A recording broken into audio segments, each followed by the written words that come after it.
Elena Gomez had failed her hand-to-hand combat certification 3 times. At 28, she was the only security trainee at Morrison Defense Academy who couldn't execute a basic takedown without ending up flat on her back. Her instructor called her dead weight. Her classmates whispered that she'd bought her way into the program. Even the janitor, Marcus Williams, shook his head when he saw her limping out of the training room after another humiliating session.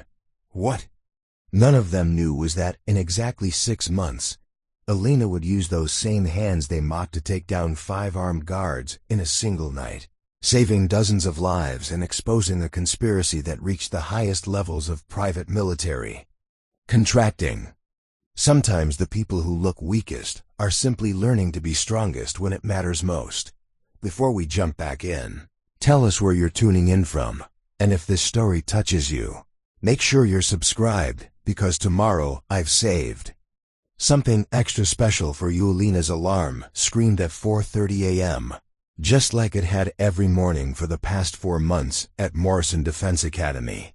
She rolled out of her narrow dormitory bed, her ribs still aching from yesterday's training session, where she'd been thrown to the mat 17 times by her sparring partner, Jake Morrison, son of the Academy's founder and a natural fighter, who seemed to enjoy humiliating anyone who couldn't keep up. The Morrison Defense Academy sat on 200 acres of Colorado wilderness, disguised as an elite private security training facility.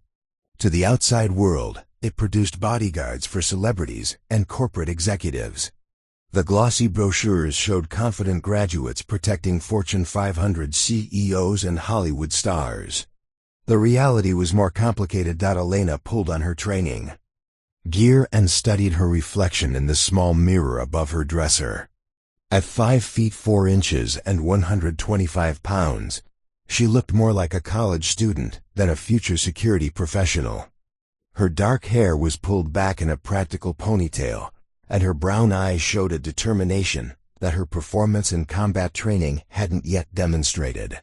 She'd graduated summa cum laude from Stanford with degrees in psychology and computer science, but none of that academic success mattered here. At Morrison Academy, your worth was measured by how quickly you could neutralize a threat, and by that standard, Elena was worthless.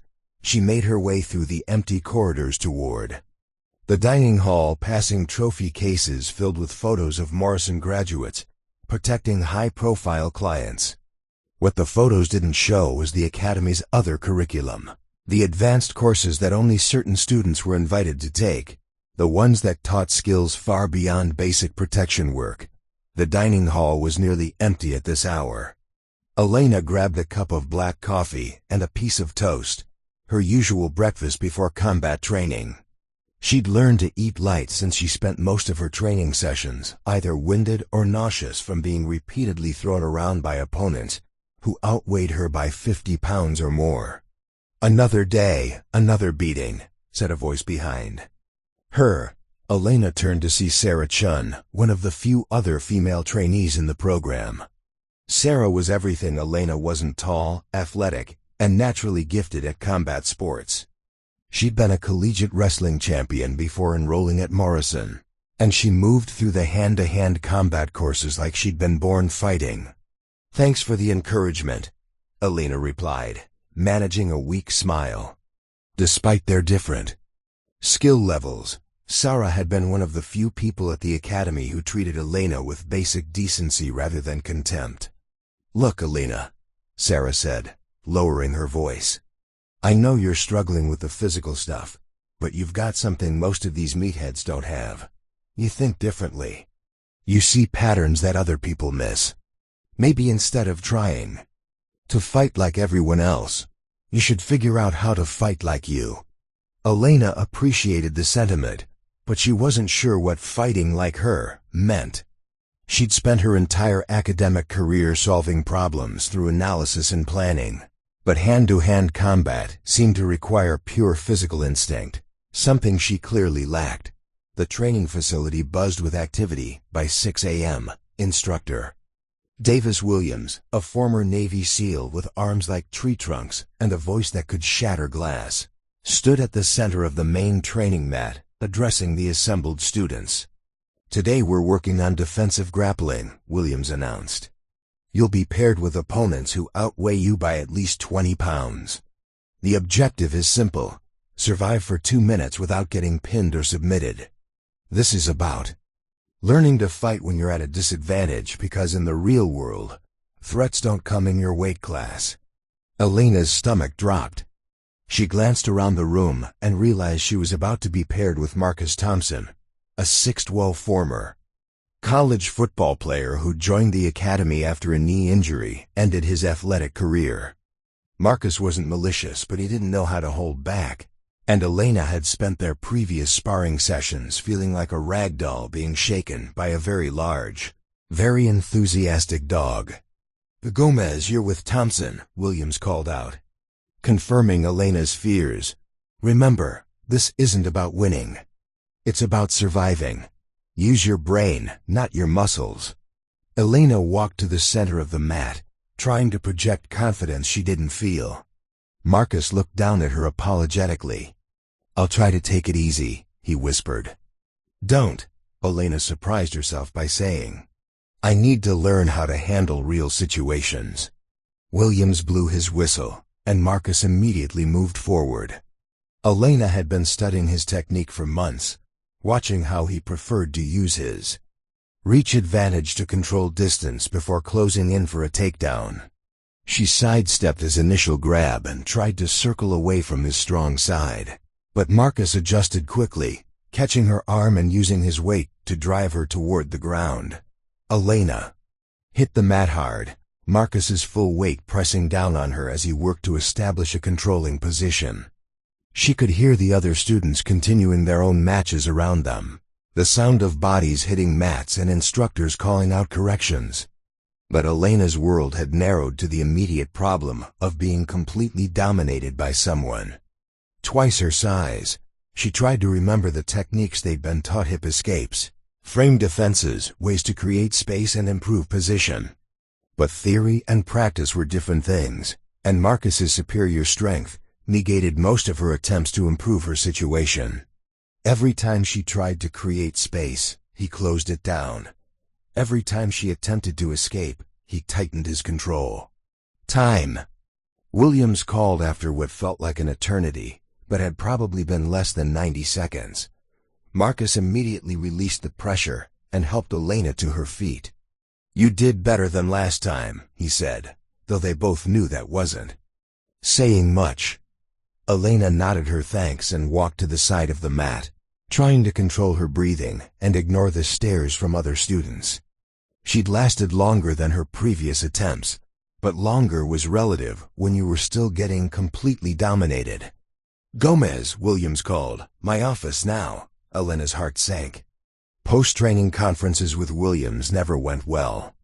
She followed him to his small office adjacent to the training floor, noting the military commendations and combat photographs that covered the walls. Williams had seen real action in places that didn't appear on tourist maps, and his opinion carried weight throughout the academy. Williams closed the door and gestured for Elena to sit in one of the metal chairs facing his desk. "Elena, we need to talk about your progress." "I know I'm behind the other students," Elena began, but Williams held up a hand to stop her. "Behind doesn't begin to cover it. You've been here 4 months, and you still can't execute basic defensive techniques against any opponent your size or larger. Your test scores are excellent, your theoretical knowledge is exceptional, but this program isn't about theory. It's about preparing people for situations where thinking isn't enough." Elena felt her face flushing. "I understand, sir. I'm working to improve. Working isn't the same as improving. And improvement isn't the same as reaching minimum competency." Williams leaned forward. "Elena, you're a smart woman. You've got advanced degrees from one of the best universities in the country. Why are you putting yourself through this?" The question caught Elena off guard. She'd been so focused on surviving each day's training that she hadn't really examined her own motivations lately. "I want to help people," she said finally. I want to be able to protect people who can't protect themselves. Williams studied her for a long moment. That's admirable. But wanting to help and being able to help are different things. Right now, you're more likely to become a liability than an asset in any protection scenario. The words stung because Elena knew they were true. In her current state, she'd be useless in a real confrontation. Worse than useless, she'd be a distraction that could get other people hurt. However, Williams continued, there might be another path for someone with your particular skill set. Elena looked up, surprised by the shift in his tone. The Morrison Academy offers specialized tracks for students who show aptitude in areas beyond traditional protection work. Intelligence analysis, technical surveillance, threat assessment roles that require brains more than brawn. Williams paused, but those programs require a different level of clearance and commitment. They're not for everyone. Elena felt a mixture of relief and disappointment. Relief because it suggested there might be a place for her at the academy after all. Disappointment because it felt like giving up on the goal that had brought her here in the first place. What would that involve? She asked. Specialized training in areas that aren't part of the standard curriculum. Extended commitment beyond the normal 6-month program. And complete discretion about what you learn and observe. Williams's expression grew serious. Elena, some of our graduates go on to work in situations that require absolute secrecy. If you're interested in this track, you need to understand that you'd be committing to a level of responsibility that goes far beyond typical private security work. Elena thought about her original goals, her desire to protect people and make a difference. Maybe there were ways to accomplish that without being able to fight 5 opponents at once. I'm interested, she said. Williams nodded. I'll arrange for you to meet with Director Morrison tomorrow. He'll explain the opportunities and requirements in more detail. But Elena, he fixed her with a stern look. Don't give up on the physical training. Even in specialized roles, there may come a time when your life depends on your ability to defend yourself. The world isn't always kind to people who can't fight back. Elena left Williams's office with her mind racing. The possibility of a specialized track offered hope for remaining at the academy, but it also raised questions about what exactly Morrison Academy was training people to do beyond standard protection work. As she walked back toward the dormitory, Elena passed the advanced training facility, a separate building where senior students took courses that weren't listed in the standard curriculum. Through the windows, she could see students practicing techniques that looked more military than civilian, working with equipment that seemed beyond what bodyguards would typically need. For the first time since arriving at Morrison Academy, Elena began to wonder if her failure at hand-to-hand combat was about to lead her into something far more significant than she'd originally imagined. And somewhere in the back of her mind, a small voice suggested that maybe her inability to fight like everyone else wasn't a weakness. Maybe it was preparation for learning to fight like no one else. Preparing and narrating this story took us a lot of time, so if you are enjoying it, subscribe to our channel. It means a lot to us. Now back to the story. Director Richard Morrison's office occupied the entire top floor of the Academy's main building, with floor-to-ceiling windows offering panoramic views of the Colorado mountains. At 58, Morrison carried himself with the confidence of someone who'd built an empire from nothing. The walls displayed photos of him with governors, senators, and Fortune 500 CEOs, along with commendations from various government agencies that Elena couldn't quite make out from her seat across his massive oak desk. Miss Gomez, Morrison began, his voice carrying a slight southern accent that spoke of old money and older connections. Instructor Williams tells me you're struggling with our standard curriculum but showing exceptional aptitude in analytical areas. Elena nodded, unsure how much to say. Morrison's presence was intimidating in a way that had nothing to do with physical strength. This was a man accustomed to controlling situations through intelligence and influence rather than force. Your academic background is impressive. Stanford Computer Science, summa cum laude. Thesis on pattern recognition in encrypted communications. That's not typical for someone seeking a career in personal protection. Morrison leaned back in his leather chair. What brought you to my academy, Elena? The question felt like a test. Elena had rehearsed various answers, but something about Morrison's directness made her want to tell the truth. My sister was killed 2 years ago. She was working as a paralegal for a law firm that was investigating corporate fraud. One night, she was walking to her car after working late, and someone attacked her in the parking garage. The police said it was a random mugging, but double quotes. Elena paused, gathering herself. But nothing was stolen.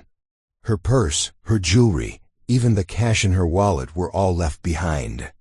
Morrison's expression didn't change, but Elena noticed his fingers had stopped tapping on the desk. And you believe her death was connected to her work? I know it was. Maria had called me the week before she died. Said she'd discovered something big in the financial records she was analyzing. She was scared, talking about taking her findings to the FBI. Then she was dead. And suddenly the law firm settled the case out of court for a fraction of what they'd been seeking. But you couldn't prove any connection. No, and I realized that. Even if I could, I wouldn't have been able to protect her. I have degrees in psychology and computer science, but when someone needed physical protection, I was useless. Elena met Morrison's gaze. I came here to learn how to be useful. Morrison was quiet for a long moment, studying Elena with the intensity of someone evaluating a business investment. Your sister's death was unfortunate, but your response to it shows a level of determination that could be valuable in the right context. He stood and walked to one of the windows, gesturing for Elena to join him. Below them, standard students were running obstacle courses and practicing formation movements.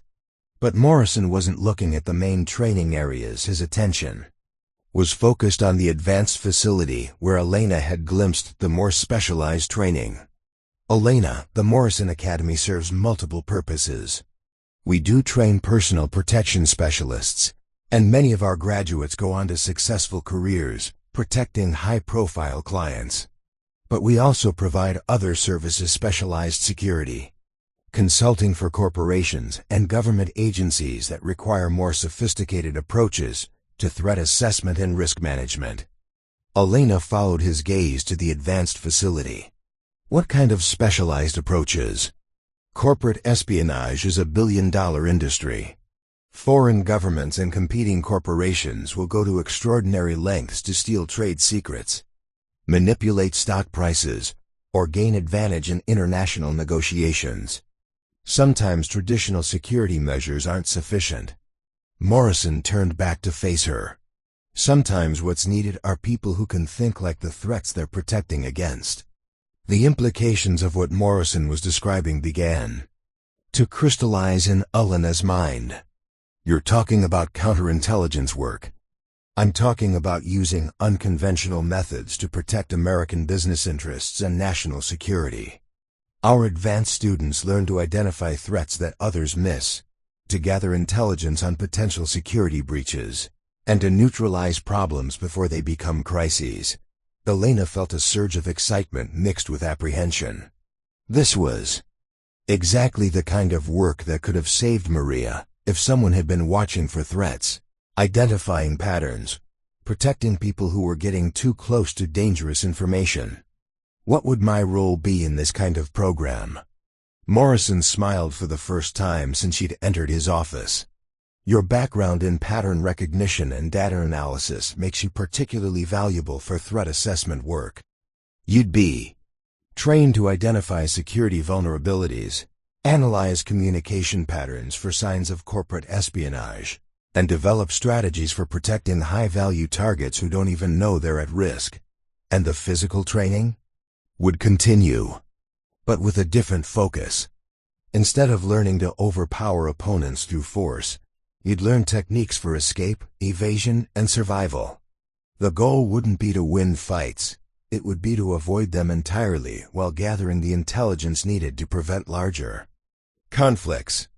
Elena thought about her repeated failures in hand-to-hand combat, the humiliation of being thrown around by opponents who barely had to try.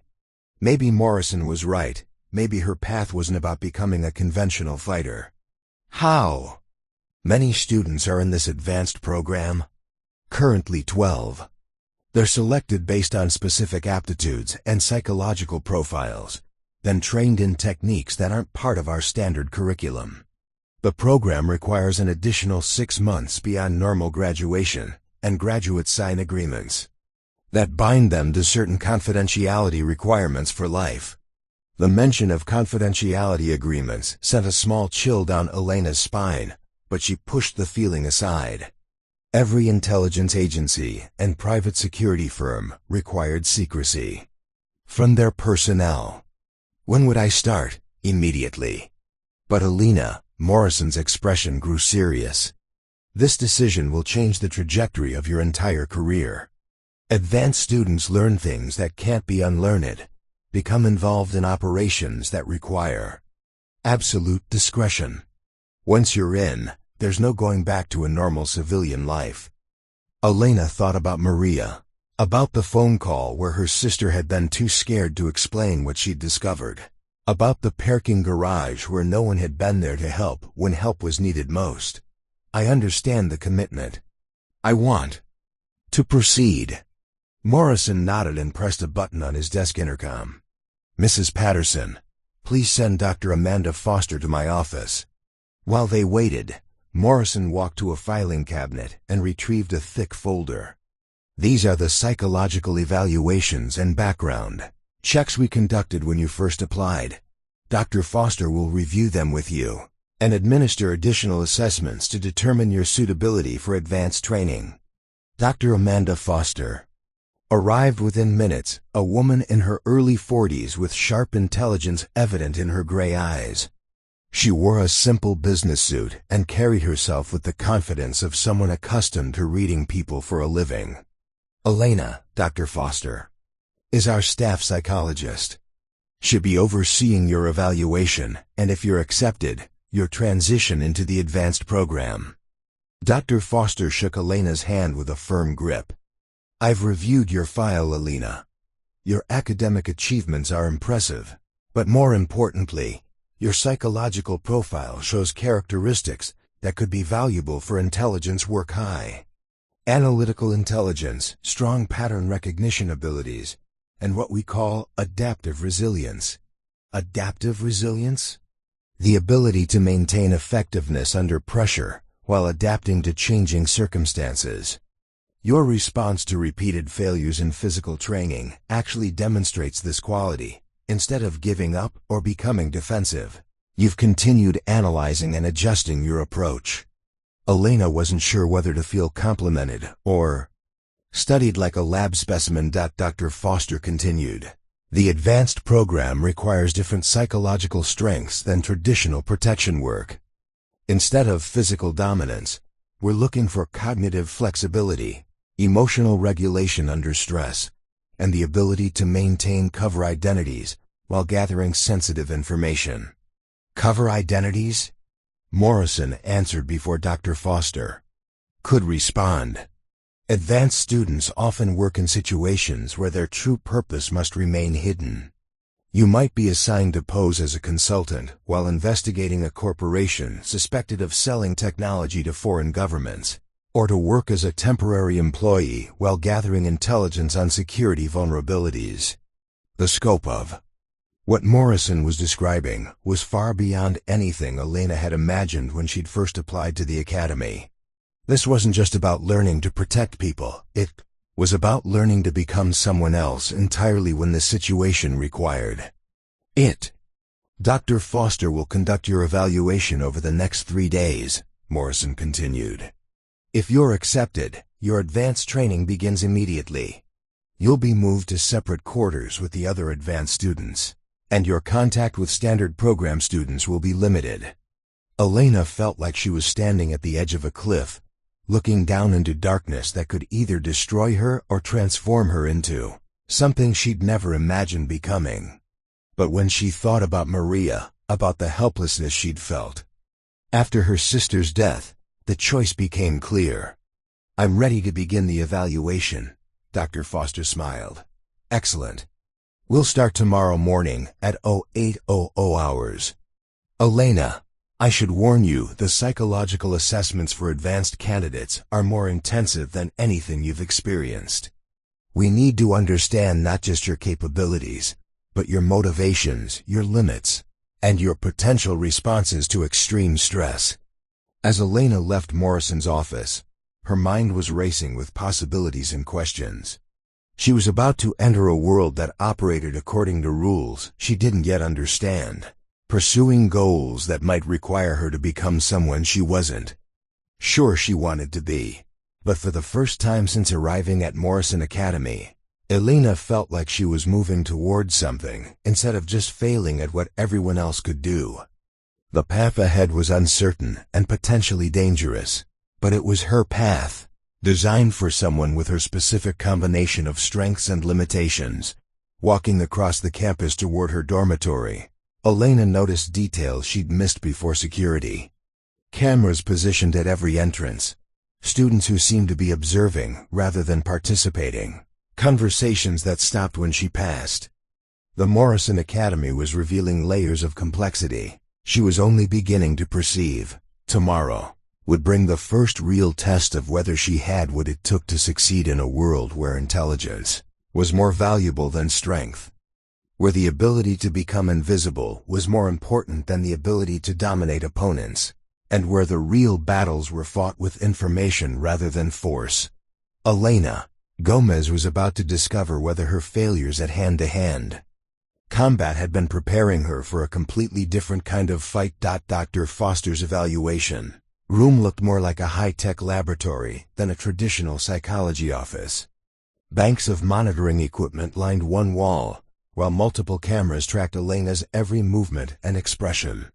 The chair she sat in was equipped with sensors that Dr. Foster explained would monitor her physiological responses throughout the 3-day assessment process.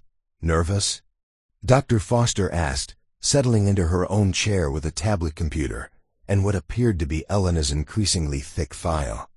"Should I be?" "That depends on how comfortable you are with having your psychological makeup dissected and analyzed." Dr. Foster's smile was professional, but not entirely reassuring. "Elena, before we begin the formal assessments, I want to discuss something that's been troubling me about your application." Elena felt her stomach tighten. "What's that?" "Your sister's death. You've presented it as your primary motivation for seeking security training, but your timeline doesn't quite match your stated goals." Dr. Foster consulted her tablet. "Maria Gomez was killed 14 months ago. You didn't apply to Morrison Academy until 6 months later. What were you doing during those 8 months?" The question caught Elena off guard. She'd expected tests of mental agility and stress tolerance, not an interrogation about her personal history. "I was grieving, trying to process what happened.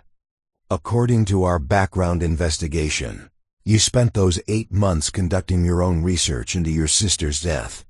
You hired a private investigator, filed multiple Freedom of Information Act requests, and attempted to contact witnesses who'd refused to speak with police." Dr. Foster leaned forward. "That doesn't sound like grieving, Elena. That sounds like conducting your own intelligence operation." Elena realized she was being tested in ways she hadn't anticipated. "I needed to understand what really happened to Maria." "And what did you discover?" Elena hesitated. The truth was that her 8-month investigation had revealed troubling connections between the law firm where Maria worked and several shell companies with ties to foreign investment groups. But she'd never been able to prove anything concrete. And some of her inquiries had resulted in subtle warnings to back off. "I discovered that I didn't have the skills or resources to get real answers. That's why I came here." Dr. Foster made notes on her tablet. "Elena, the psychological profile we develop over the next 3 days will determine not just whether you're accepted into our advanced program, but what specific role you might be suited for within that program. Complete honesty about your motivations and capabilities is essential. I understand. Good. Let's begin with cognitive assessment. Asterisk. The next 6 hours were unlike any test Elena had ever taken. Dr. Foster presented her with complex scenarios involving corporate espionage, threat assessment, and crisis management. Some were straightforward analytical problems, but others required Elena to make rapid decisions with incomplete information, while multiple stressors were introduced: flashing lights, loud noises, time pressure, and constant monitoring of her physiological responses. You're analyzing a corporation suspected of selling military technology to foreign governments, Dr. Foster explained during one scenario.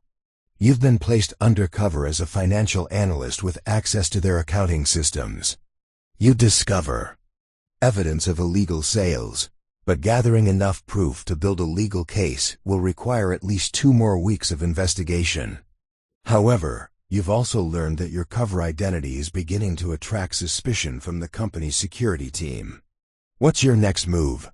Elena considered the scenario carefully. I need more information about the nature of the suspicion. Are they suspicious of me specifically, or are they conducting general security reviews? The response would be different depending on whether my cover is partially compromised or completely blown.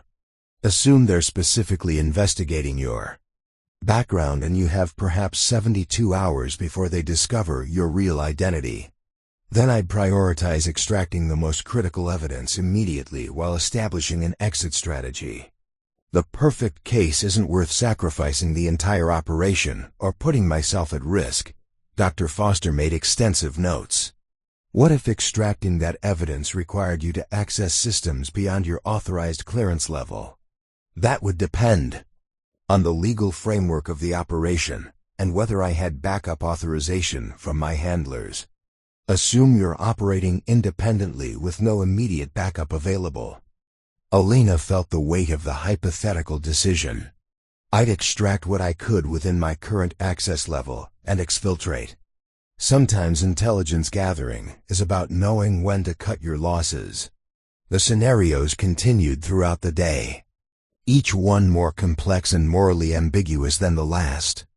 Elena found herself making decisions about cover identities, asset recruitment, and operational security that she'd never imagined facing. But more disturbing was her growing realization that she was actually good at this kind of strategic thinking. A break between sessions. Dr. Foster reviewed Elena's responses while monitoring equipment, analyzed her stress patterns and decision-making processes.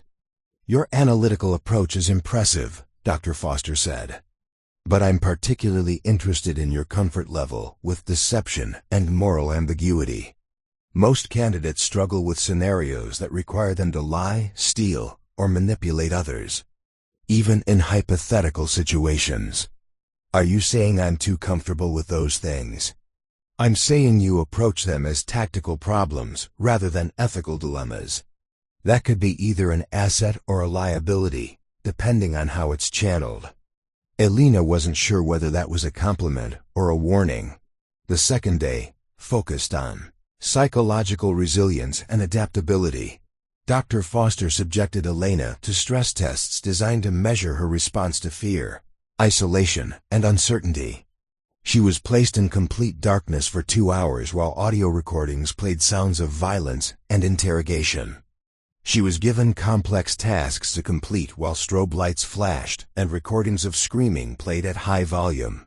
Most challenging was an exercise where Dr. Foster systematically attacked Elena's sense of identity and self-worth, using information from her psychological profile to identify and exploit her deepest insecurities and fears. You failed at everything that mattered, Dr. Foster said during the session, her voice clinical but cutting. You couldn't protect your sister. You couldn't succeed at basic physical training. You can't even maintain relationships according to your background check. You haven't had a meaningful romantic relationship in over 3 years. What makes you think you can succeed at work that requires ultimate reliability under pressure? Elena felt anger rising in her chest, but she recognized the exercise for what it was, a test of her ability to function while under psychological attack.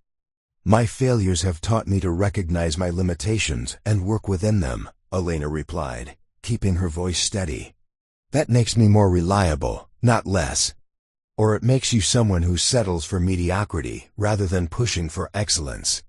Excellence at the wrong things is still failure.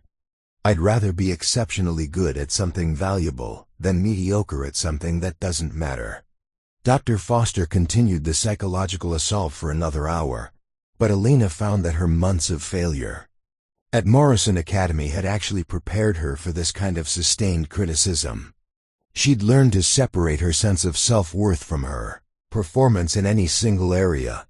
The third day brought the most unsettling part of the evaluation: operational simulation. Elena was given a complete cover identity and inserted into a scenario where she had to maintain that identity while gathering intelligence from actors, playing various roles.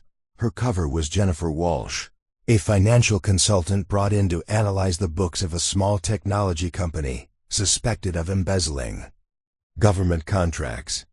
Elena had to convincingly play this role while secretly gathering evidence of the embezzlement and identifying which employees were involved. The simulation took place in a mock office environment complete with actors playing company employees, each with their own motivations and secrets. Elena had to navigate office politics, gain access to restricted information, and maintain her cover identity while multiple people were actively trying to discover her real purpose. What made the exercise particularly challenging was that some of the employees were trying to seduce her, others were attempting to bribe her, and still others were conducting counter-surveillance to determine whether she was legitimate. Elena found herself adapting to the role of Jennifer Walsh in ways that surprised her. She became more confident, more socially adept, and more willing to manipulate others to achieve her objectives. It was as if becoming someone else had freed her from the limitations of being Elena Gomez. By the end of the third day, she had successfully identified the embezzlement scheme, gathered evidence against 3 employees, and maintained her cover identity so effectively that the actors had no suspicion of her real purpose. Dr. Foster reviewed Elena's performance with evident satisfaction. Your ability to assume and maintain a cover identity is exceptional. Most candidates struggle with the psychological challenges of becoming someone else, but you seem to find it liberating. It was easier than I expected. That's because your natural personality includes adaptive characteristics that make you ideal for undercover work. You're comfortable with uncertainty, skilled at reading social dynamics, and able to subordinate your ego to operational objectives. Elena wasn't sure how to feel about that assessment. What does that mean for my acceptance into the advanced program? Dr. Foster closed Elena's file and looked directly at her. It means you're not just accepted, you're being fast-tracked for specialized training in deep cover operations. Elena, what I'm about to tell you is classified above your current clearance level, but Director Morrison has authorized me to brief you on your potential assignment track. Elena felt her heart rate increase as Dr. Foster activated his signal jammer and began speaking in lower tones. The Morrison Academy doesn't just train corporate security consultants. We develop operators for situations where official government agencies can't be directly involved. Sometimes American business interests are threatened by activities that require responses beyond what law enforcement or traditional intelligence agencies can legally provide. The implications of what Dr. Foster was describing began to sink in. You're talking about private intelligence operations. I'm talking about protecting American interests through methods that maintain plausible deniability for official agencies. Elena, your psychological profile indicates you'd be well suited for long-term infiltration assignment situations where you'd assume a complete identity for months or years while gathering intelligence on threats to national security. Elena thought about her sister Maria, about the corporate fraud that had likely led to her death, about the helplessness she'd felt when official channels had failed to provide justice. What kind of threats? Foreign intelligence services operating through American corporations. Terrorist networks using business fronts to fund operations. Corporate espionage that threatens critical technology development. Dr. Foster paused. The kind of threats that killed your sister. Elena felt everything click into place. Her failure at hand-to-hand combat hadn't been the end of her security career. It had been preparation for a completely different kind of warfare, one fought with intelligence and deception rather than physical force. When do I start advanced training? Dr. Foster smiled. Tomorrow. And Elena, everything you think you know about yourself is about to change. Elena's new quarters in the advanced wing felt like entering a different world entirely. Gone were the Spartan dormitory rooms and shared facilities of the standard program. Her new living space was a fully furnished apartment, complete with secure communications equipment, a private office area, and surveillance countermeasures she was still learning to operate. Her new classmates were equally different. The 12 advanced students included former military intelligence officers, ex-CIA analysts, and corporate security specialists who'd been recruited for skills that went far beyond traditional protection work. Elena quickly realized she was the only one who'd been promoted directly from the standard program. Everyone else had arrived with credentials that already qualified them for classified operations. You must be the pattern recognition specialist we've been hearing about, said a voice behind her as she examined the secure computer terminal in her new room. Elena turned to see a tall woman with short blonde hair and the bearing of someone accustomed to command authority.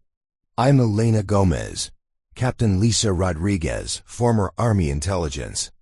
I heard you impressed Dr. Foster with your undercover simulation. Lisa's handshake was firm, her assessment of Elena quick but not unfriendly. Fair warning, the advanced program is going to make your standard training look like summer camp. What kind of training are we talking about? Lisa glanced around to ensure they weren't being overheard. Psychological operations, advanced surveillance and counter-surveillance, infiltration techniques, and something they call unconventional problem solving, which is a polite way of saying they teach you to fight dirty when conventional methods fail. Before Elena could ask for clarification, their conversation was interrupted by an announcement over the facility's internal communication system. All advanced students report to Training Room Alpha for orientation briefing. Training Room Alpha was unlike anything Elena had seen during her time in the standard program.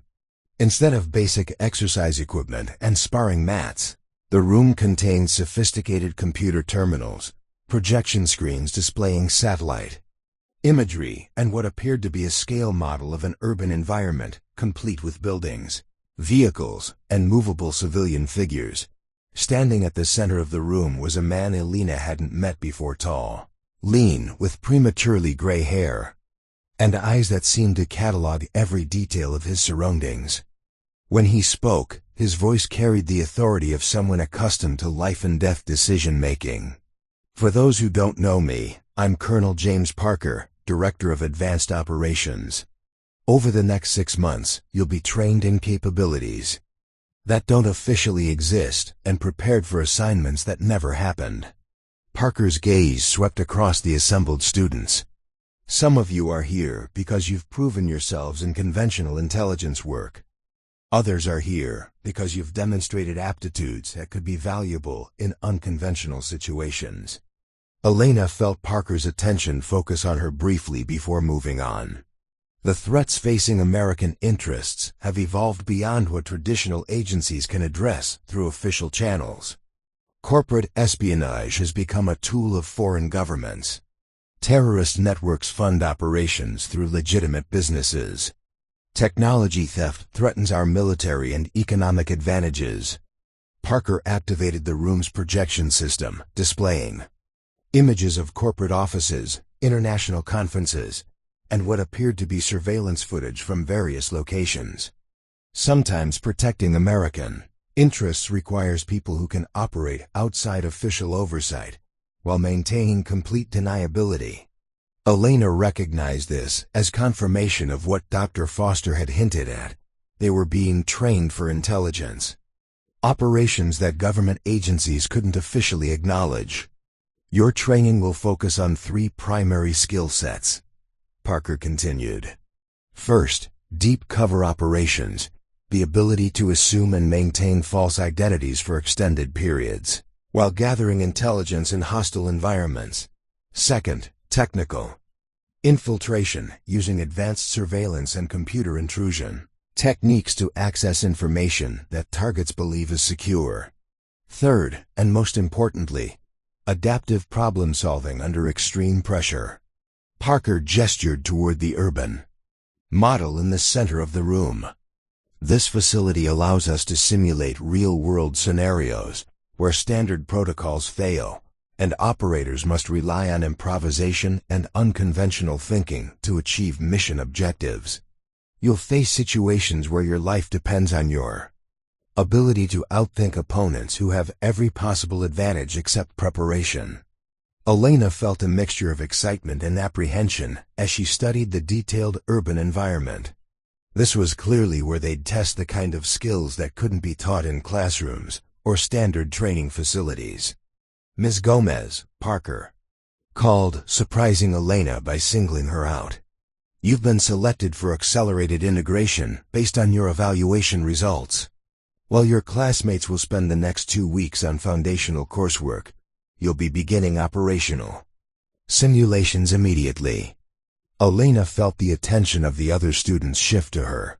Some curious, others skeptical about why someone from the standard program was receiving special treatment. Sir, I haven't had the foundational coursework. Won't that put me at a disadvantage? Parker smiled, but it wasn't entirely reassuring. Ms. Gomez, your unconventional background is precisely why you're being fast-tracked.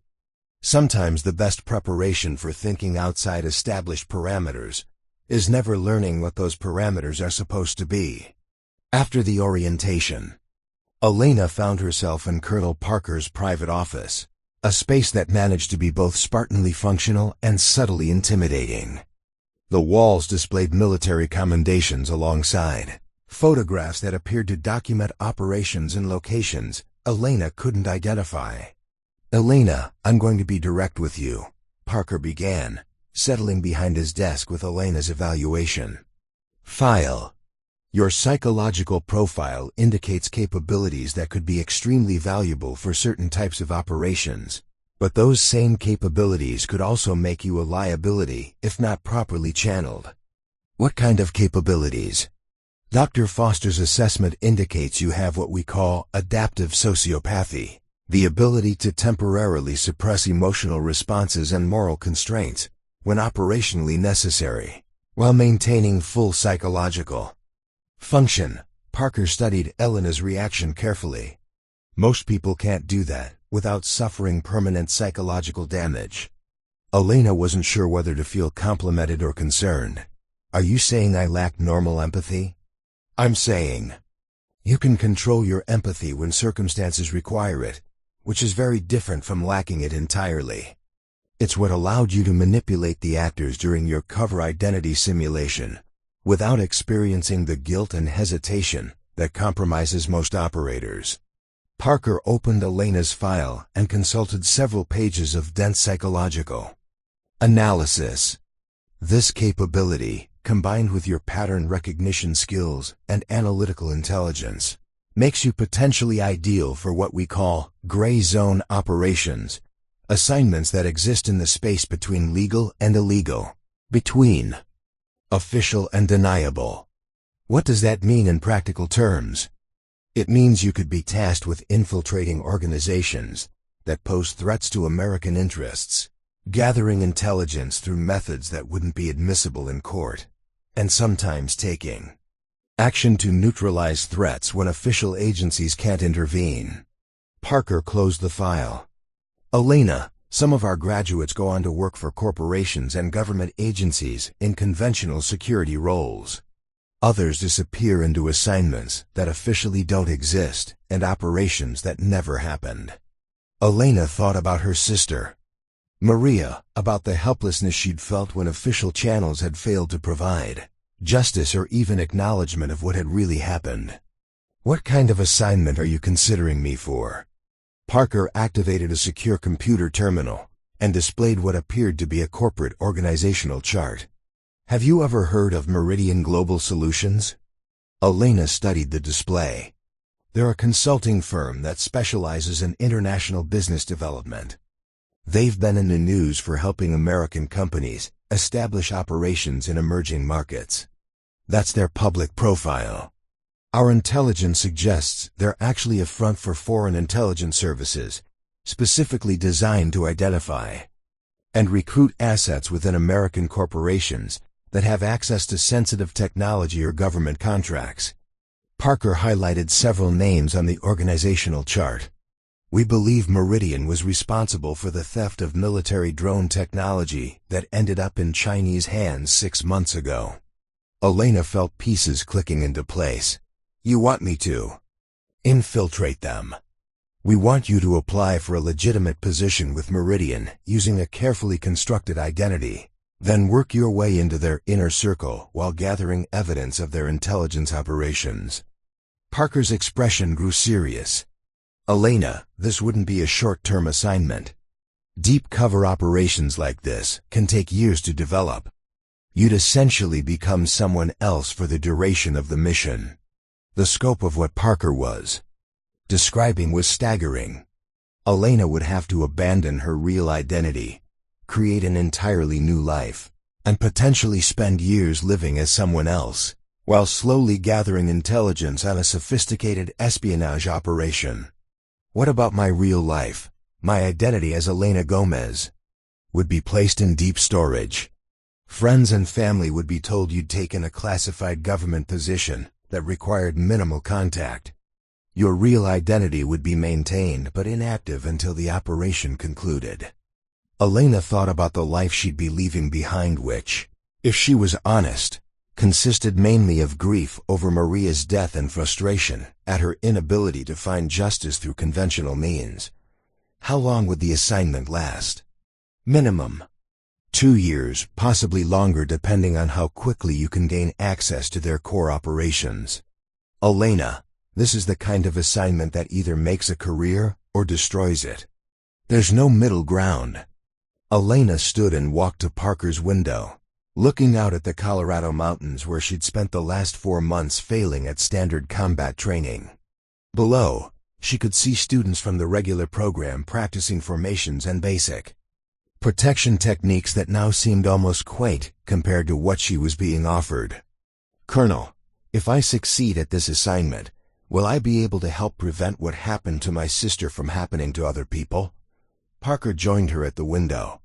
"Elena, if you succeed at this assignment, you'll be protecting American interests at a level where individual cases like your sister's become part of much larger patterns.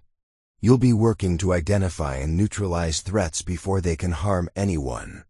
Elena made her decision with the same clarity she'd felt when first applying to Morrison Academy. "When do I start preparation for the Meridian operation?" Parker smiled, and this time it seemed genuinely approving. "Tomorrow. But first, you'll need to complete a compressed version of our advanced combat training. Because while your primary weapons will be intelligence and deception, there may come a time when your life depends on your ability to fight with your hands." Elena nodded, finally understanding how her journey would come full circle. Her failure at traditional combat had led her to intelligence training, but eventually she'd need both skill sets to survive in the world she was entering. As she left Parker's office, Elena realized she was no longer the frustrated student who couldn't execute a basic takedown.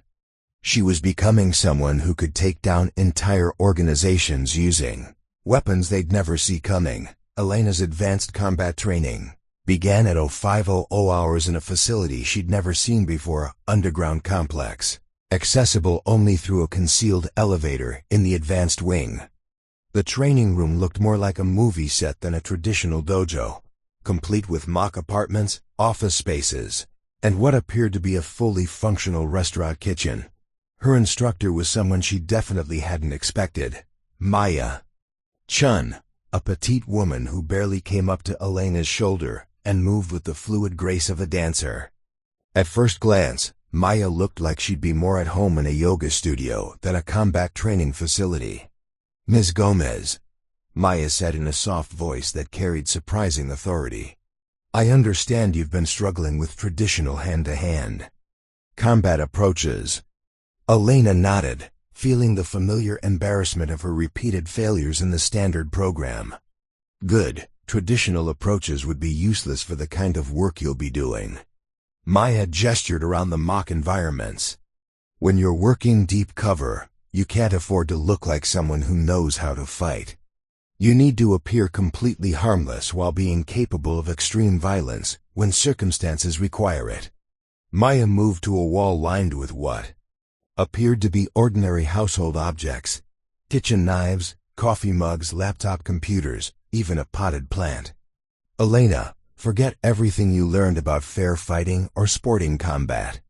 In your future assignments, every encounter will be a matter of life and death, and your opponents will have every possible advantage except one, which is they'll underestimate you completely." Maya picked up a coffee mug from the display. "This weighs approximately 12 ounces. Applied correctly to specific pressure points, it can disable an opponent in less than 2 seconds. More importantly, no one ever considers a coffee mug a weapon until it's too late." Elena watched as Maya demonstrated the technique on a practice dummy, showing how the seemingly harmless object could be used to target nerve clusters and pressure points with devastating effect. "Your combat training will focus on 3 principles," Maya continued. "First, improvised weapons learning to use everyday objects as lethal tools. Second, anatomical targeting, knowing exactly where to strike for maximum effect with minimum effort. Third, psychological misdirection, appearing vulnerable or incompetent right up until the moment you attack." The training that followed was unlike anything Elena had experienced. Instead of learning complex martial arts techniques or grappling moves that required years of practice, Maya taught her how to analyze her environment for potential weapons, and how to use her small size and unassuming appearance as tactical advantages. "You're 5'4" and 125 pounds, Maya explained during one session. "In traditional combat, that's a severe disadvantage.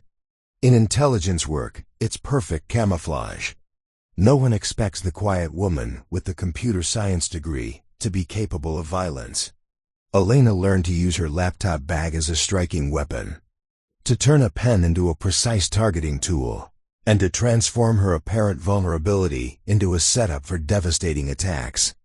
More importantly, she learned to think about combat as a psychological game rather than a physical contest. "Watch," Maya said, approaching Elena in a casual, non-threatening manner while carrying a cup of coffee. "I'm just a colleague bringing you a drink, maybe wanting to chat about work." Elena observed Maya's approach: relaxed posture, friendly smile, completely unthreatening body language. Then, in a movement so fast Elena barely saw it happen, Maya's coffee cup had struck 3 pressure points along Elena's neck and shoulder, while her free hand had applied pressure to a nerve cluster. That would have caused instant paralysis in a real encounter. The entire sequence took 1.3 seconds, Maya said, helping Elena understand what had just happened. "Your opponents never had time to recognize the threat, let alone respond to it." Elena practiced these techniques for hours each day, learning to integrate them into normal daily activities. She learned to drink coffee while maintaining awareness of how the mug could be weaponized, to type on computers while keeping track of potential striking surfaces, to walk through spaces while cataloging improvised weapons and escape routes. But the most challenging part of her training wasn't physical, it was psychological.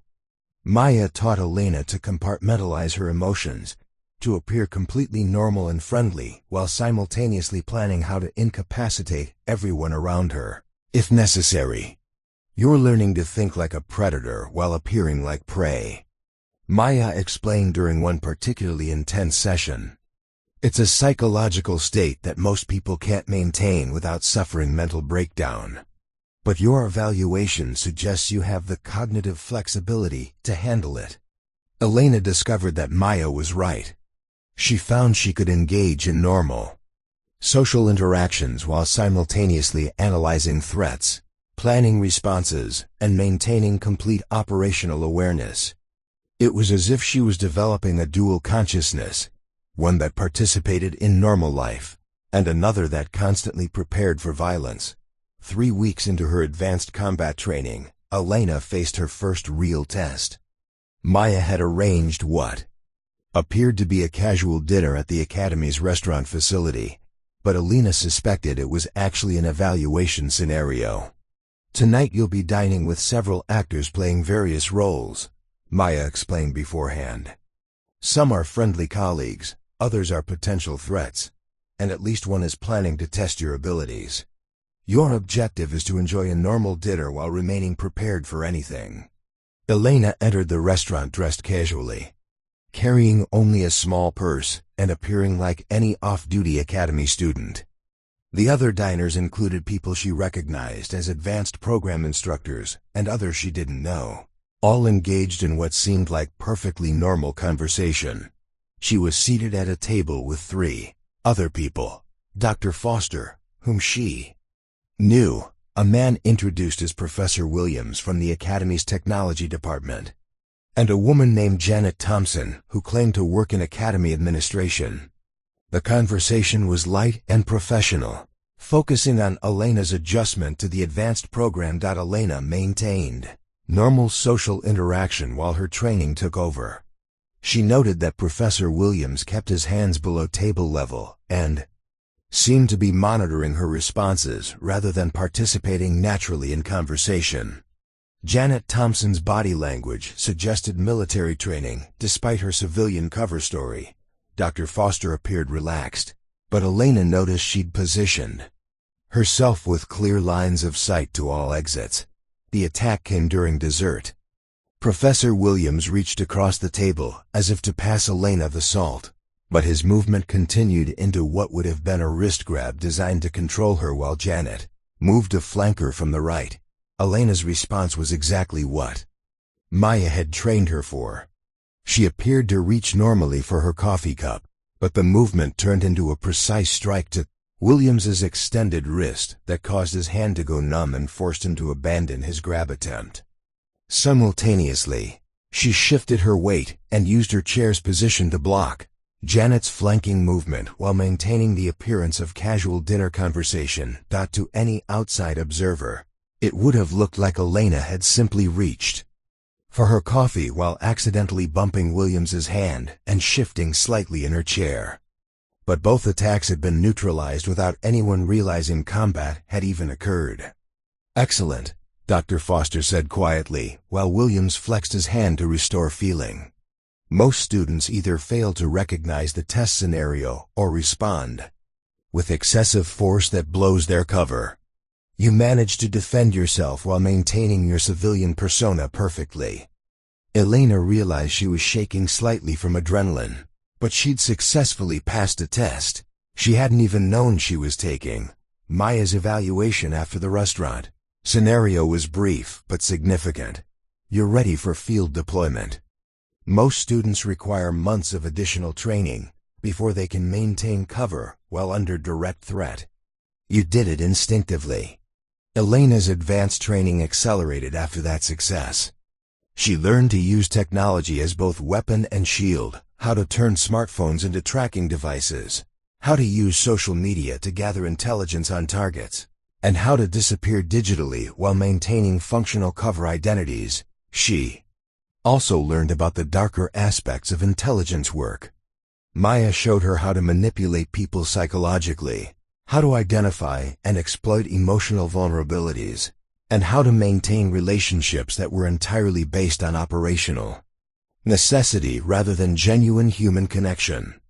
Elena, The Meridian assignment will require you to become someone else so completely that you risk losing track of who you really are, Maya warned during one session.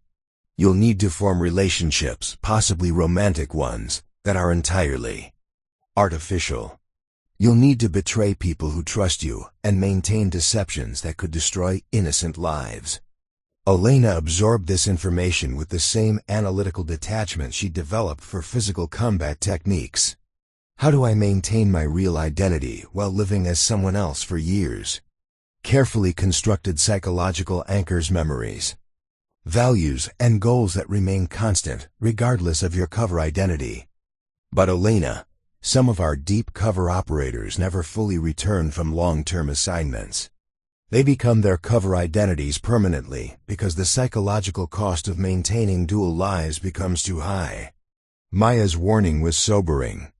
But Elena thought about Maria, about the justice that had been denied, about the larger pattern of threats that people like her sister faced every day. How soon could I begin the Meridian operation? Maya smiled with what might have been approval or concern. Your cover identity is already being constructed.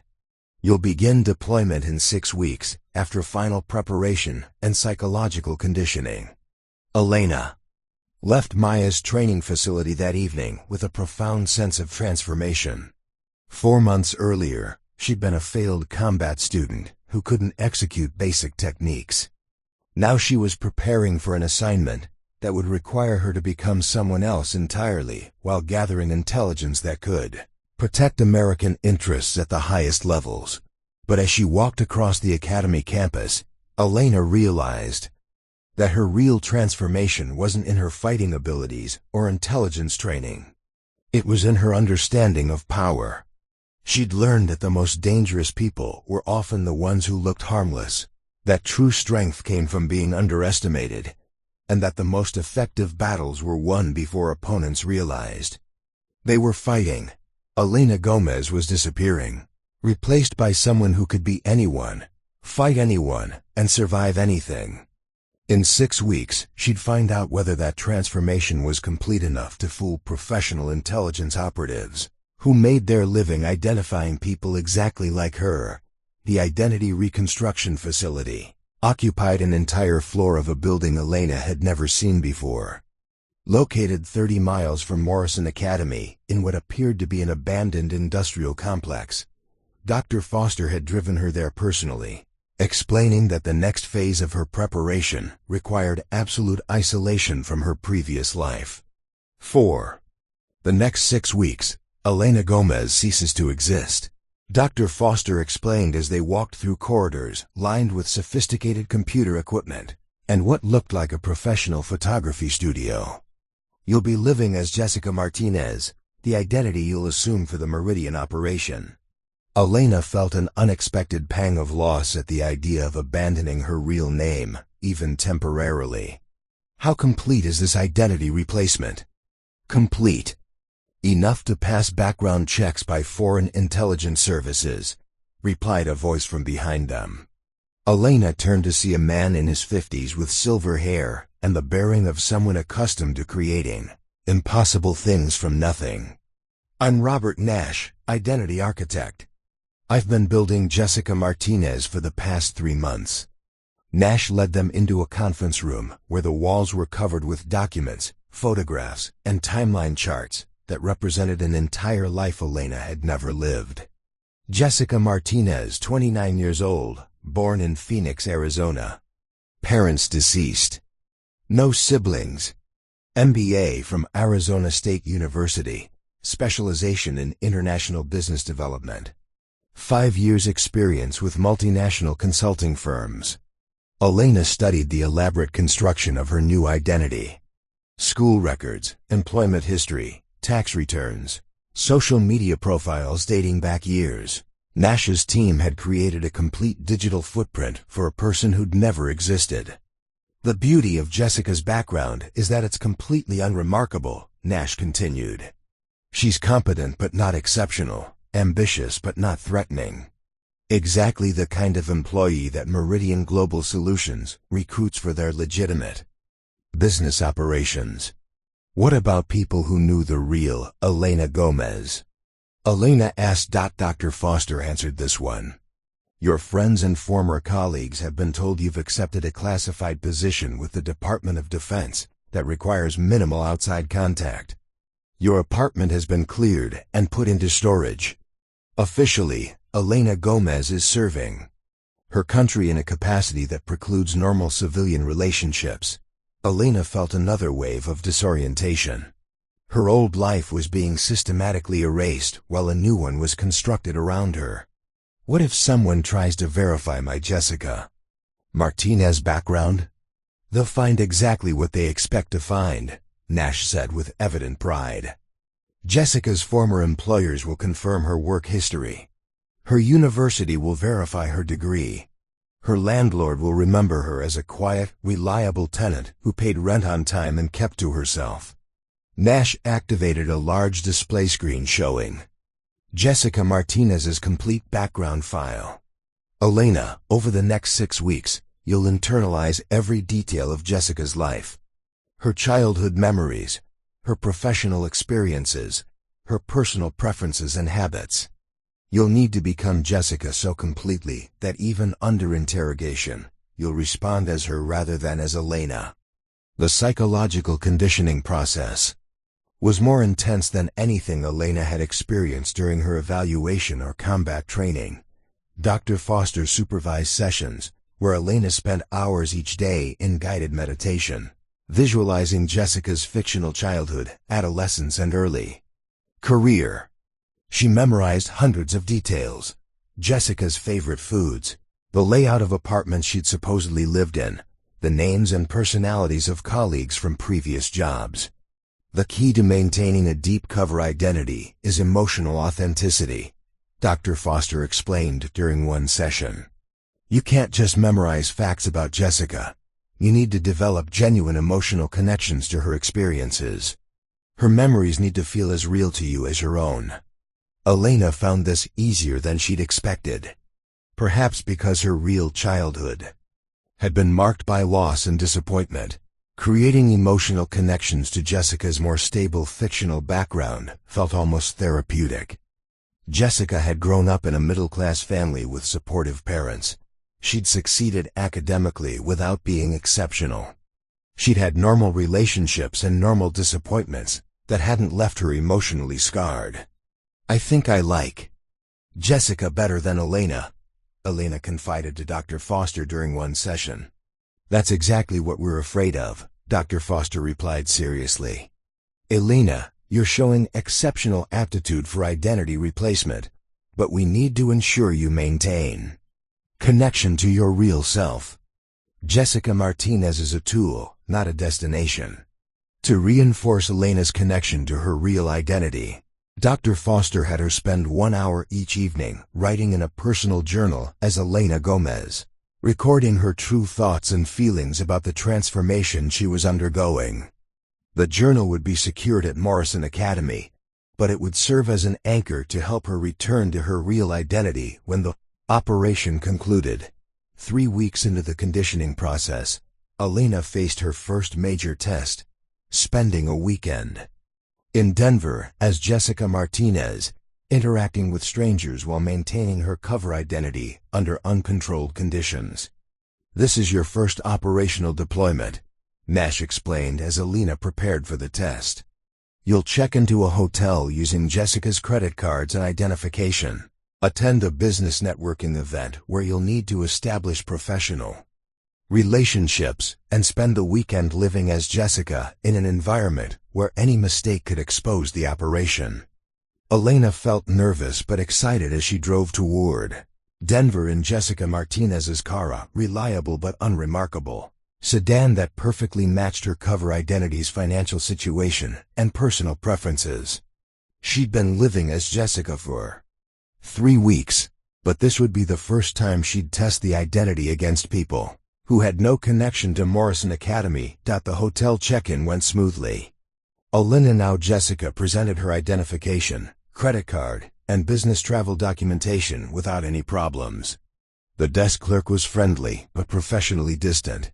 treating her exactly like any other business traveler. The networking event that evening was more challenging. Elena had to convince 50 accomplished business professionals that she was Jessica Martinez, an experienced international business consultant looking for new opportunities. She needed to discuss projects she'd never worked on, reference companies she'd never visited, and maintain conversations about industries she'd only studied theoretically. "Jessica, it's great to meet you," said a man who introduced himself as David Chen, a partner at a consulting firm that specialized in Asian markets. "Robert Nash mentioned you'd be here tonight. He said you've got extensive experience with expansion projects in Latin America." Elena's mind raced. Nash had apparently seeded the event with contacts who would help establish Jessica's credibility, but she needed to respond naturally to references she hadn't been prepared for. "Robert's been incredibly supportive of my career development," Elena replied, buying time while she accessed Jessica's constructed background for relevant details. "The Latin American projects have been particularly rewarding. There's something satisfying about helping American companies navigate those cultural and regulatory complexities." David nodded enthusiastically. "Absolutely. We've been looking for someone with your background for a project we're developing in Mexico. Would you be interested in discussing it over coffee sometime next week?" Elena realized this was exactly the kind of opportunity that Jessica would pursue, and accepting it would further establish her cover identity's credibility. "I'd be very interested. My schedule is flexible right now as I'm between major projects." They exchanged contact information, and Elena found herself genuinely engaged in a conversation about international business development. Jessica's background was so well constructed that she could discuss it with natural confidence, and David's expertise was helping her understand aspects of the consulting industry that she'd only known theoretically. By the end of the evening, Elena had established professional relationships with 6 different people, received 2 business cards from potential clients, and been invited to a follow-up meeting that could lead to legitimate consulting work for Jessica Martinez. "How did it feel?" Dr. Foster asked when Elena returned to the identity facility the next day. "Natural, almost too natural." Elena realized she'd enjoyed being Jessica in ways that concerned her. "I found myself genuinely interested in the consulting work, excited about the potential projects. For most of the evening, I forgot I was playing a role." Dr. Foster made notes in Elena's file. "That's both excellent and dangerous. You're achieving the kind of psychological integration that makes deep cover identities sustainable, but you're also demonstrating the risk of losing connection to your real self. Is that what happened to other deep cover operators? They just forgot who they really were? Some of them. Others maintained their real identities, but found that returning to normal life after years of pretending to be someone else was psychologically impossible." Dr. Foster closed the file. "Elena, you're going to be exceptionally good at this work, but that skill comes with personal costs that you're only beginning to understand." Elena spent the remaining 3 weeks of conditioning refining Jessica's identity while strengthening her psychological connections to Elena Gomez. She practiced switching between the 2 identities, learned to compartmentalize their different emotional states, and developed techniques for maintaining Elena's core personality while living as Jessica. The final test came in the form of a complete background investigation conducted by private investigators who didn't know they were testing a fictional identity. For 2 days, Elena was followed, her phone records were analyzed, her credit history was examined, and her references were contacted. The investigators concluded that Jessica Martinez was exactly who she appeared to be, a competent but unremarkable business consultant with a clean background and normal financial situation. "Congratulations," Nash said after reviewing the investigation results. "Jessica Martinez officially exists. She's got credit cards, a lease on an apartment in Chicago, employment references that will vouch for her, and a complete digital footprint. As far as the world is concerned, She's been living a normal life for 29 years. Elena felt a complex mixture of pride and unease. She'd successfully become someone else so completely that even professional investigators couldn't detect the deception. But she was also acutely aware that Jessica Martinez was now more documented and verifiable than Elena Gomez had ever been. "When do I begin the Meridian infiltration?" Elena asked. Dr. Foster consulted her calendar. "Next Monday. Jessica Martinez has an interview for a junior analyst position with Meridian Global Solutions. If you're hired, your real work begins." Elena nodded, feeling the weight of everything she'd learned over the past 6 months. She'd started as a failed combat student who couldn't execute basic techniques. Now she was a sophisticated intelligence operative preparing to infiltrate a foreign espionage network using skills in deception, analysis, and unconventional combat that her enemies wouldn't see coming until it was too late. As Elena Gomez prepared to disappear into Jessica Martinez, she realized that her sister Maria would probably be proud of what she'd become, someone who could protect people by becoming invisible. Someone who could fight battles that others couldn't even recognize were happening. The war for American interests was about to gain a weapon that looked exactly like an unremarkable business consultant from Phoenix, Arizona. Jessica Martinez's first day at Meridian Global Solutions began in the gleaming 42nd floor offices of a Chicago skyscraper, where she'd been hired as a junior business analyst after an interview process that had lasted 3 weeks. The position was exactly what her cover identity needed: legitimate work that would provide access to Meridian's internal systems while keeping her below the radar of senior management. Elena had been living as Jessica for 2 months now, maintaining the identity so completely that she sometimes caught herself thinking in Jessica's voice, even during private moments. The psychological integration was both a success and a source of growing concern, but she'd learned to manage the duality through techniques Dr. Foster had taught her. "Welcome to the team," said Amanda Walsh, Jessica's new supervisor and a 15-year veteran of Meridian's consulting division. Amanda was everything Jessica appeared to be: competent, professional, and completely focused on legitimate business objectives. Elena suspected that Amanda had no knowledge of Meridian's darker purposes, making her both a potential ally and a source of information about the company structure. Jessica's assigned workspace was a standard cubicle in the junior analyst section, equipped with a computer terminal that would become her primary tool for gathering intelligence about Meridian's operations. Elena had spent weeks learning to use the terminal software while secretly installing monitoring programs that would capture and transmit data to Morrison Academy's analysis team. "Your first assignment is market analysis for potential clients in the renewable energy sector," Amanda explained, handing Jessica a stack of files that looked completely legitimate. "We're helping several American companies identify expansion opportunities in Southeast Asia, and they need detailed assessments of regulatory environments and competitive landscapes." Elena recognized this as perfect cover for intelligence gathering. Legitimate business research would require her to access exactly the kinds of databases and communication systems where Meridian's espionage activities would likely be hidden. For the first 3 weeks, Jessica Martinez was a model employee. She arrived early, stayed late, and produced analysis reports that impressed her supervisors with their thoroughness and insight. Elena used this period to study Meridian's internal culture, identify key personnel, and map the company's information systems without attracting attention. What she discovered was more sophisticated than Morrison Academy had anticipated. Meridian operated as 2 completely separate organizations sharing the same physical space. The legitimate consulting business employed roughly 200 people who were genuinely focused on helping American companies expand internationally.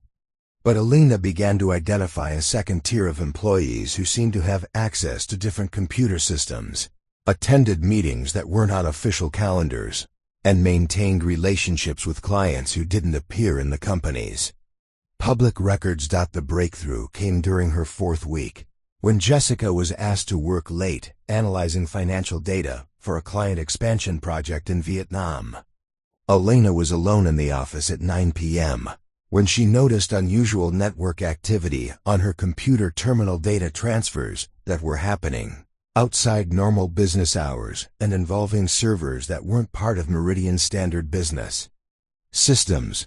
Using techniques Maya had taught her, Elena quietly accessed the network logs and discovered that someone was using Meridian's computer systems to transmit encrypted files to external servers located in countries that weren't part of any legitimate business expansion project.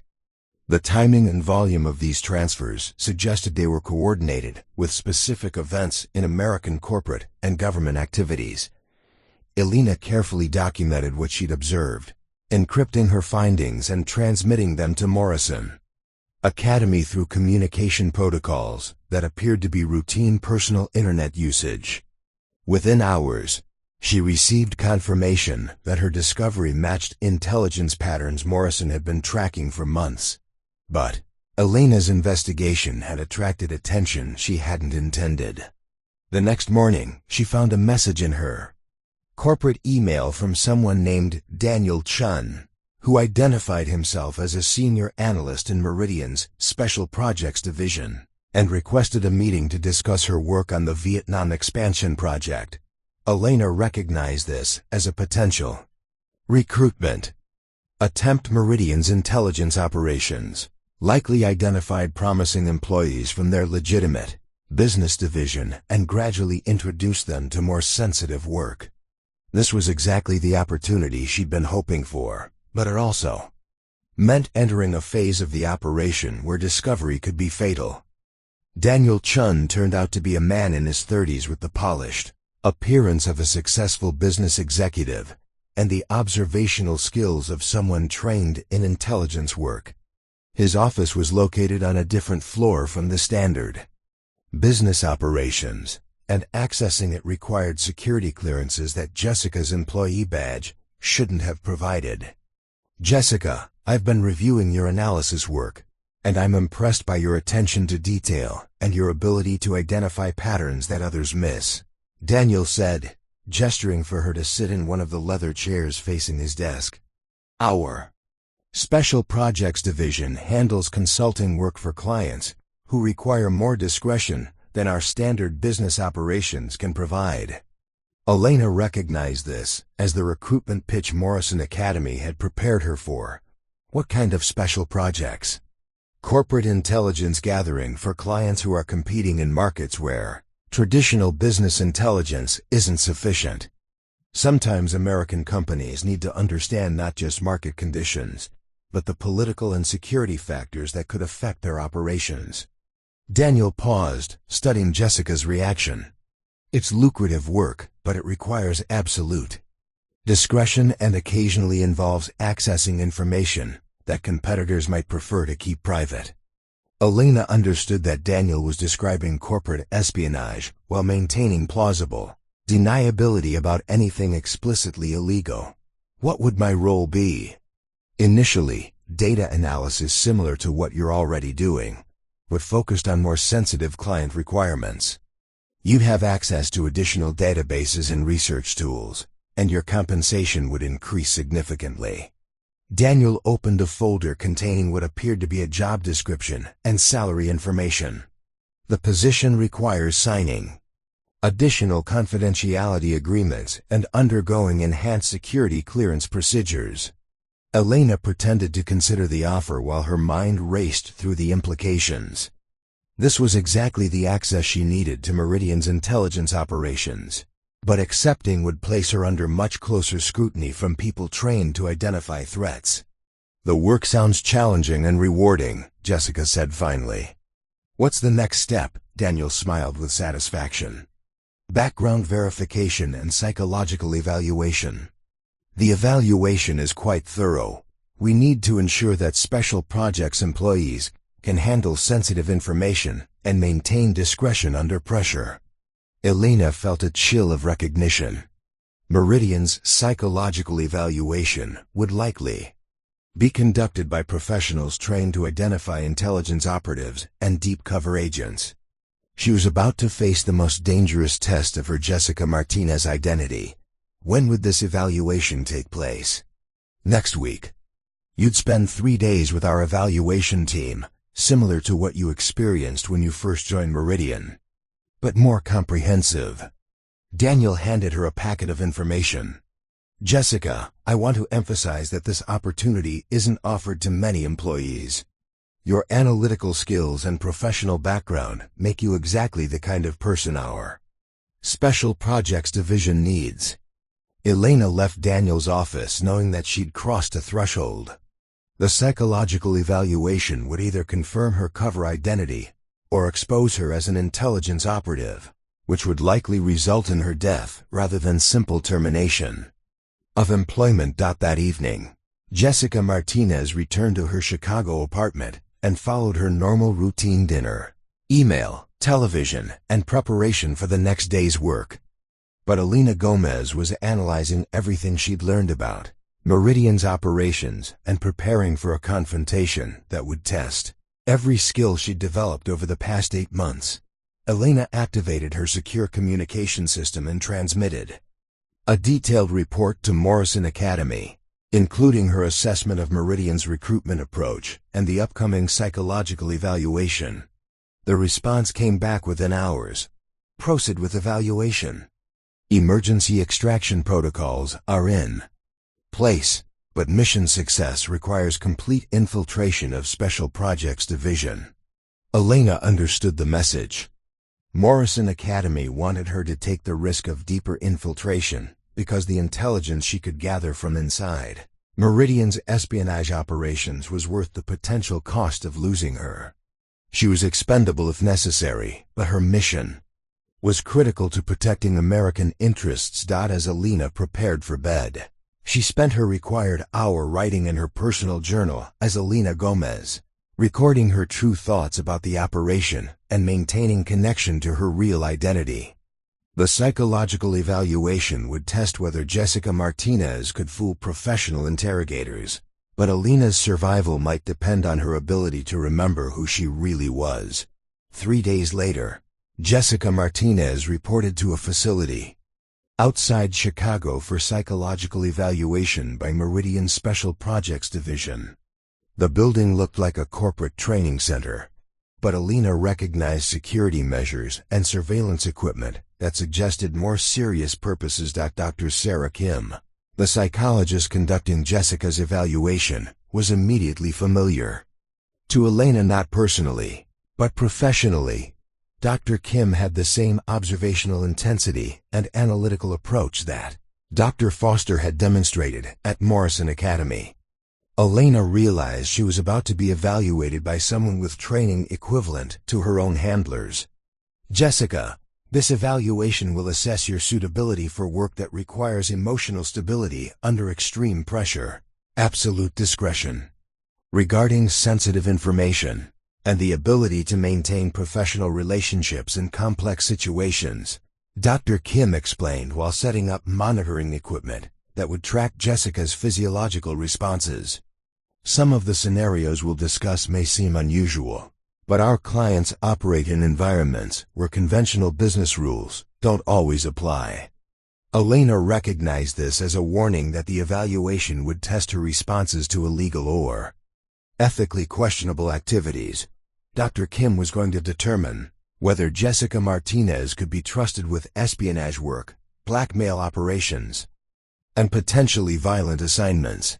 The evaluation began with questions that seemed designed to identify whether Jessica had intelligence training or experience with deception. Dr. Kim asked about her childhood, her college experiences, and her previous employment in ways that probed for inconsistencies or signs of constructed identity. Tell me about your most challenging professional experience, Dr. Kim requested.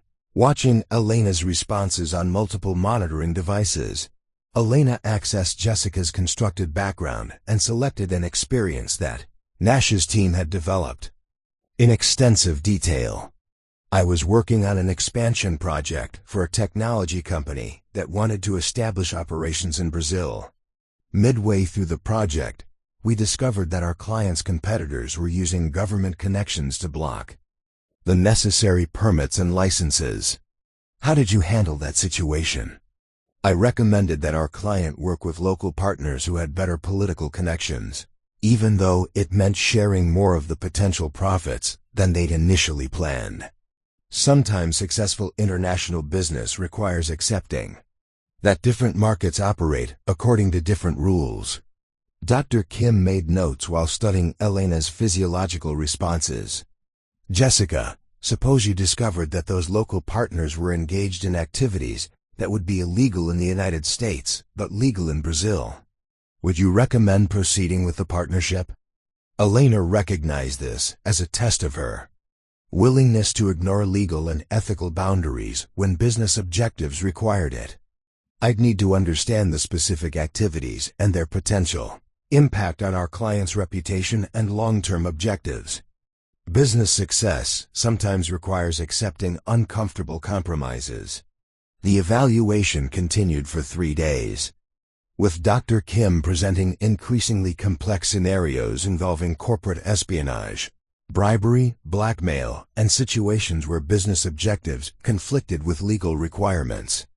Elena found herself drawing on her Morrison Academy training to provide responses that demonstrated Jessica's suitability for intelligence work, while avoiding answers that would suggest she had professional experience with such activities. On the final day, Dr. Kim delivered her assessment. Jessica, you show exceptional analytical capabilities, strong emotional regulation under pressure, and the psychological flexibility required for special projects work.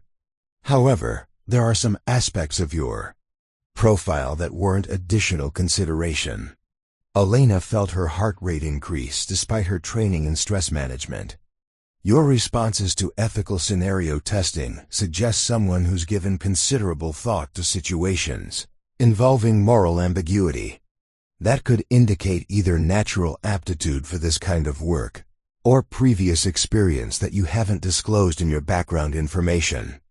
Elena realized that her Morrison Academy training had prepared her too well for Dr. Kim's evaluation. Her responses had been too sophisticated for someone who was genuinely encountering these concepts for the first time. Dr. Kim, I've always been interested in international business precisely because it involves navigating complex cultural and regulatory differences. I suppose that's made me more comfortable with ambiguous situations than someone who's only worked in domestic markets. Dr. Kim studied Elena for a long moment. Jessica, you're approved for special projects work, but you'll be starting in a probationary status with enhanced monitoring.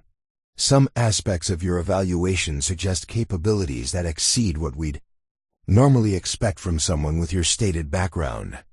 Elena had passed the evaluation, but Dr. Kim's suspicions meant she'd be under much closer scrutiny once she began working with Meridian's intelligence operations. The real test of her cover identity was just beginning. Elena's worst fears materialized on a Tuesday evening in November, 6 months into her assignment with Meridian's Special Projects Division. Jessica Martinez had been working late, ostensibly analyzing intelligence reports on American technology companies for foreign clients, but actually copying encrypted files that would expose Meridian's entire espionage network to Morrison Academy's counterintelligence team. The trap was sprung with professional precision. At 8:47 p.m., Elena heard the distinctive sound of the building's security systems activating lockdown protocols. Emergency lighting flickered on as normal illumination was cut, and she could hear the magnetic locks engaging on all exit doors throughout the floor. Daniel Chun's voice came over the building's intercom system, but the friendly professional tone was gone, replaced by cold efficiency. Ms. Martinez, please remain at your workstation. We need to discuss some irregularities in your recent work. Elena's training kicked in immediately. She activated the emergency signal on her secure communication device while assessing her tactical situation. The 42nd floor offered limited escape routes, and Meridian's security team would be moving to control all elevator and stairwell access points. Through her office window, Elena could see armed figures positioning themselves on the building's roof and in adjacent structures. Meridian wasn't just planning to interrogate her. They were preparing for a full-scale assault that suggested they knew exactly who she was and what agency had sent her. Elena quickly encrypted and transmitted her final intelligence report to Morrison Academy, then began destroying any equipment that could compromise her handlers or reveal operational details.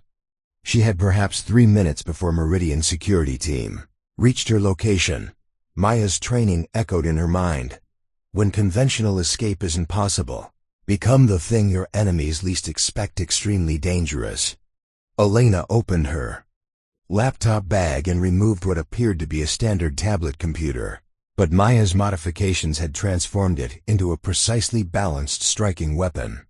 She slipped a tactical pen into her jacket pocket and positioned a coffee mug within easy reach, transforming ordinary office supplies into a lethal arsenal that no one would recognize until it was too late. The first phase of the assault came exactly as Elena expected. The office lights went out completely, replaced by tactical flashlights as 5 armed security operatives moved through the cubicle maze toward her position. Elena could hear Daniel Chun coordinating their movements through radio communications, treating her capture as a routine security operation rather than a life-and-death confrontation. Target is contained in Cubicle 47J. Daniel's voice crackled through their radios. Approach with caution, but remember she's just an analyst, not a field operative. We need her alive for interrogation. Elena almost smiled at the irony. Meridian's intelligence had identified Jessica Martinez as an infiltrator, but they'd completely underestimated what kind of infiltrator she was. They were expecting a nervous computer analyst who might resist capture, not someone trained to use her apparent helplessness as a weapon. The first guard rounded the corner of Elena's cubicle with his weapon, drawn but not immediately targeted, a mistake that would cost him consciousness within seconds. Elena appeared to cower behind her desk, exactly what any terrified office worker would do when confronted by armed security. Jessica Martinez, stand up slowly with your hands visible, the guard commanded, moving closer while maintaining what he thought was a safe distance. Elena rose slowly, her hands appearing empty and unthreatening. But as she stood, the tablet computer hidden in her palm moved in a precise arc that connected with pressure points along the guard's neck and shoulder. The strike looked like an accidental collision between a panicked woman and an approaching threat. But Maya's training had taught Elena to target nerve clusters that would cause instant paralysis. The guard dropped without making a sound, his weapon clattering to the floor as Elena caught his unconscious body and lowered it silently to prevent alerting his colleagues. "Johnson, report your status," Daniel's voice demanded through the fallen guard's radio. Elena keyed the radio with Johnson's voice pattern, which she'd been studying for months during her infiltration. "Target secured. Moving to extraction point." The deception bought her precious seconds as the remaining 4 guards repositioned themselves to support Johnson's apparent success. But Elena was already moving through the cubicle maze, using her knowledge of the office layout to stay ahead of their search pattern while preparing for the next phase of the confrontation. The second guard was isolated near the elevator bank, positioned to prevent Elena's escape through conventional exit routes. Elena approached him from behind, moving with the silent precision Maya had drilled into her during countless training sessions. This guard was more alert than his colleague, spinning around as Elena entered his peripheral vision. But his response followed standard security protocols: verbal challenge before physical force, a moment of hesitation that gave Elena the opportunity she needed. "Don't move," he shouted, raising his weapon. Elena appeared to freeze in panic, but her coffee mug was already in motion.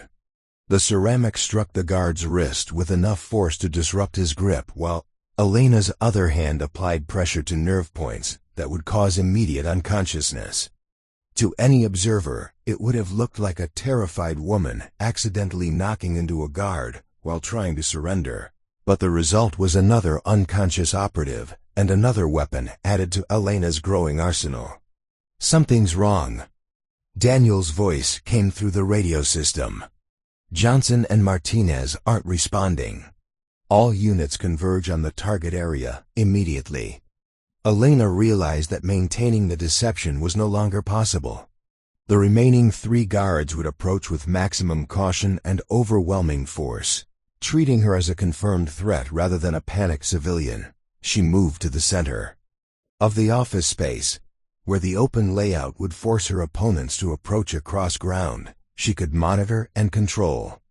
Elena appeared to be trapped in the worst possible position, but Maya's lessons had taught her that sometimes the most dangerous place was also the safest. The 3 remaining guards advanced in professional formation, coordinating their movements and maintaining overlapping fields of fire. Elena recognized their tactical approach as military-trained, possibly former Special Forces operators who wouldn't make the mistakes their colleagues had. "Target is cornered in the central office area," one of them reported. "She's armed with weapons from the downed security personnel." Elena let them see the pistol she'd taken from the second guard, reinforcing their assumption that they were dealing with a conventional threat who would fight using conventional methods. But the pistol was a distraction. Her real weapons were still the improvised tools Maya had taught her to use. The guards approached from 3 directions, trying to force Elena into a position where she couldn't engage all of them simultaneously. But Elena had spent months studying this office space, and she knew something they didn't. The conference room behind her had a reinforced glass wall that would provide both cover and a tactical advantage. Elena retreated toward the conference room, appearing to seek shelter but actually drawing her opponents into a position where their superior numbers would work against them. The narrow doorway would force them to enter sequentially rather than simultaneously, giving her opportunities to engage them individually. The first guard through the doorway expected to find Elena cowering behind the conference table. Instead, he found her positioned beside the entrance, where Maya's training in close-quarters combat gave her every advantage except size and strength. But Elena had learned that size and strength meant nothing when your opponent couldn't see the attack coming. The tactical pen struck nerve clusters along the guard's neck while Elena's other hand disarmed him with techniques that turned his own momentum against him. He collapsed unconscious before his colleagues realized what had happened. The 4th guard was more cautious, using the doorframe for cover while trying to locate Elena's position. But Elena had moved immediately after taking down his colleague, positioning herself where she could use the guard's caution against him. Elena appeared in his peripheral vision just long enough to draw his attention, then struck from a completely different angle using the disabled guard's weapon as an improvised club. The psychological disorientation of facing an opponent who seemed to be in multiple places simultaneously was just as effective as physical force. The final guard realized he was facing something far beyond what Meridian's intelligence had prepared him for. Elena could see the recognition in his eyes. He understood that his colleagues hadn't been defeated by luck or accident, but by someone with training that exceeded his own. "Daniel, we need backup immediately," he radioed while backing toward what he thought was a defensive position. "Target is a professional operator. Repeat, target is a professional operator." Elena knew that backup was already on the way, and her window for escape was closing rapidly. But the final guard was positioned between her and the stairwell access, and eliminating him would require confronting someone who was now fully aware of her capabilities. The confrontation lasted less than 30 seconds. The guard had superior weapons and tactical equipment, but Elena had superior training, and the psychological advantage of fighting someone who was beginning to panic. Maya's lessons about turning environmental features into weapons allowed Elena to use the conference room furniture, lighting fixtures, and even the building's own architecture against her opponent. When the encounter ended, All 5 of Meridian's security operatives were unconscious, and Elena was standing in the darkened conference room with multiple weapons she'd never intended to use, and escape routes that were rapidly being closed off by additional security forces arriving throughout the building. Elena activated her emergency extraction signal and moved toward the stairwell, knowing that Morrison Academy's backup was still minutes away and Meridian's reinforcements were already in the building. But for the first time in 8 months, she wasn't thinking about Jessica Martinez's cover identity or Elena Gomez's limitations. She was thinking about her sister Maria, and about justice that could only be achieved by people willing to fight for it with whatever weapons they could find, even if those weapons were just their bare hands and the training to use them effectively. Elena reached the stairwell as explosions echoed through the building. Morrison Academy's extraction team, announcing their arrival in terms that Meridian's remaining security forces would understand. The operation was over, but Elena's transformation was complete. She'd started as someone who couldn't win a single training fight, and she'd ended as someone who could take down 5 professional guards without firing a shot. Sometimes the most powerful weapon wasn't strength or size or traditional combat training. Sometimes it was the ability to become invisible until the moment when visibility mattered most.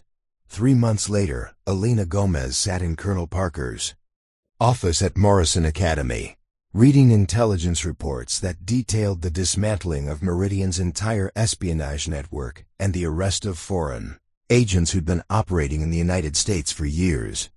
"Your mission exceeded every expectation," Parker said. "The intelligence you gathered has led to investigations that will protect American interests for decades." Elena nodded, but her attention was focused on a different kind of report: news articles about corporate fraud investigations that had led to justice for victims like her sister, Maria.